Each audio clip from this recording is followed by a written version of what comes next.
wabarakatuh. Perkenalkan kami dari kelas 11 IPA 2, kelompok 1. Saya Nur Hikmah Syariah sebagai moderator.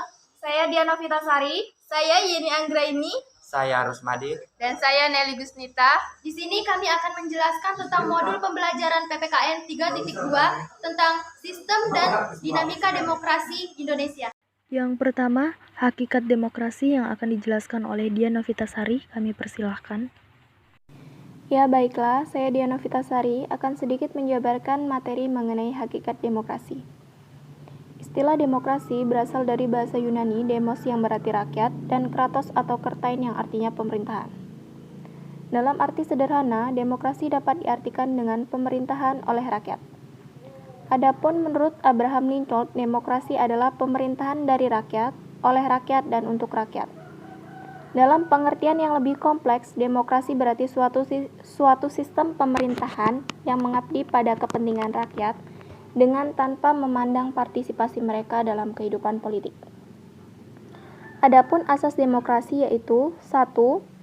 Pengakuan partisipasi rakyat dalam pemerintahan dan 2. Pengakuan harkat dan martabat manusia. Selain asas, ada pula ciri pemerintahan yang demokratis yaitu 1. Pemerintahan berdasarkan kehendak dan kepentingan umum, yang ciri-cirinya yaitu A. Konstitusional, B. Perwakilan, C. Pemilu, D. Partai politik. 2. Adanya pemisah atau pembagi kekuasaan. 3. Adanya penanggung jawab oleh pelaksana pemerintahan atau eksekutif. Pada demokrasi juga terdapat prinsip-prinsip yang berlaku universal yang mencangkup 1. Keterlibatan warga negara dalam pembuatan keputusan. 2. Tingkat pemasaran atau kesetaraan tertentu di antara warga negara. 3. Tingkat kebebasan atau kemerdekaan tertentu yang diakui dan dipakai oleh para warga negara. 4. Penghormatan terhadap suplementasi hukum. 5. Pemilu berkala. Selanjutnya, ada pula prinsip-prinsip yang akan mewujudkan suatu sistem politik yang demokratis, yaitu 1. Menyelesaikan perselisihan dengan damai dan secara melembaga. 2. Menjamin terselenggaranya perubahan secara damai dalam suatu masyarakat yang sedang berubah. 3. Menyelenggarakan pergantian pemimpin secara teratur. 4. Membatasi pemakaian kekerasan sampai minimum. 5. Mengakui serta menganggap wajar adanya keanekaragaman. 6. Menjamin tegaknya keadilan. Adapun prinsip dasar demokrasi menurut Melvin yaitu 1. Pemerintahan berdasarkan konstitusi. 2. Pemilu yang demokratif. 3. Federalisme pemerintahan negara bagian dan lokal. 4. Pembuatan undang-undang. 5. Sistem peradilan yang independen. 6. Kekuasaan lembaga kepresidenan. 7. Media massa yang bebas. 8. Adanya kelompok kepentingan. 9. Hak masyarakat untuk tahu. 10. Kontrol sipil atas militer. 11. Peran kelompok-kelompok kepentingan. Oke, selanjutnya yang kedua tentang klasifikasi demokrasi yang akan dijelaskan oleh Yeni Anggraini. Kami persilahkan. Oke, saya Yeni Anggraini akan melanjutkan materi tentang klarifikasi demokrasi. Macam-macam demokrasi yang ada di dunia ini berdasarkan sudut pandang yang berbeda, baik berdasarkan pada penyaluran kehendak rakyat, prinsip ideologi, maupun berdasarkan yang menjadi titik perhatian. 1. Atas dasar penyaluran kehendak rakyat.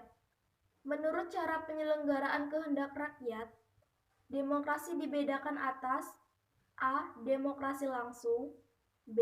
Demokrasi tidak langsung. 2. Atas dasar prinsip ideologi. A. Demokrasi konstitusional atau demokrasi liberal. B. Demokrasi rakyat atau demokrasi komunis. 3. Atas dasar yang menjadi titik perhatian. A. Demokrasi formal atau negara-negara liberal. B. Demokrasi nasional atau negara-negara komunis. C. Demokrasi gabungan atau negara-negara non-blok. Yang ketiga tentang pengertian dan prinsip demokrasi Pancasila yang akan dijelaskan oleh Nelly Gusnita. Nama saya Nelly Gusnita. Di sini saya akan menjelaskan sedikit tentang pengertian dan prinsip demokrasi Pancasila. Adapun pengertian demokrasi Pancasila ialah demokrasi Pancasila adalah demokrasi yang didasari kerakyatan yang dipimpin oleh hikmat kebijaksanaan dalam permusyawaratan perwakilan. Ini memberikan kesan bahwa demokrasi tersebut hanya berfokus pada satu prinsip dasar, yaitu sila keempat dari Pancasila. Padahal, perlu kita ingat bahwa kelima sila Pancasila berkedudukan setara dan merupakan satu kesatuan yang bulat dan utuh. Jadi, rumusan tersebut pada dasarnya merupakan rangkaian totalitas yang berkaitan erat antara satu sila dengan sila lainnya. Dengan kata lain, demokrasi Pancasila adalah demokrasi yang dihayati oleh bangsa Indonesia yang dijiwai dan diintegrasi oleh nilai-nilai luhur Pancasila. Ada beberapa para ahli yang mengemukakan bahwa adapun menurut Profesor Dr. Andes Notonegoro S.H., demokrasi Pancasila adalah kerakyatan yang dipimpin oleh hikmat kebijaksanaan dalam permusyawaratan perwakilan yang berketuhanan yang Maha Esa, yang berkeprimanusiaan yang adil dan beradab, yang mempersatukan Indonesia, dan yang berkeadilan sosial bagi seluruh rakyat Indonesia. Kedua, Profesor Darji Darmodiharjo S.H. Demokrasi Pancasila adalah paham yang bersumber kepada kepribadian dan falsafah hidup bangsa Indonesia yang perwujudannya seperti dalam ketuhanan pembukaan Undang-Undang Dasar 1945. Oke, yang selanjutnya yang keempat atau yang terakhir tentang dinamika demokrasi di Indonesia yang akan dijelaskan oleh Rusmadi, kami persilahkan. Dinamika demokrasi di Indonesia. 1. Demokrasi pada masa Orde Lama. Setelah diperlakukannya Undang-Undang 1945 melalui Dekret Presiden 5 Juli 1959, rakyat berharap kehidupan berkartanegara menjadi lebih stabil, pemerintahan menjadi lebih demokratis, dan berfungsinya alat-alat perlengkapan negara. Penyimpangan yang dimaksud adalah 1. Penyimpangan ideologi. 2. Pergeseran dari pelaksanaan demokrasi yang cenderung menjadi pemusatan kekuasaan kepada Presiden. 3. Mengangkat Ir Soekarno sebagai Presiden seumur hidup sesuai TAP MPRS nomor 3 atau MPR atau 1963. 4.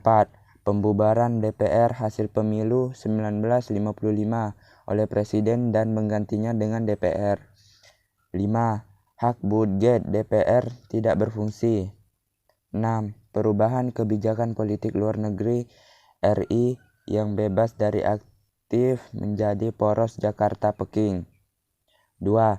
Demokrasi pada Orde Baru. Pelaksanaan demokrasi terpimpin praktis terakhir adalah setelah dikeluarkannya Surat Pemerintahan 2 Maret 1966 Super Semar, dan dimulailah pelaksanaan demokrasi Pancasila pada masa pemerintahan Orde Baru.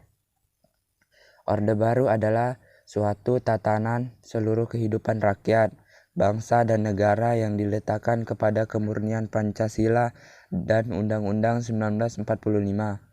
Namun, tekad tersebut ternyata hanyalah isapan jempol belaka dikarenakan maraknya penyimpanan terhadap prinsip demokrasi yang telah terjadi seperti 1.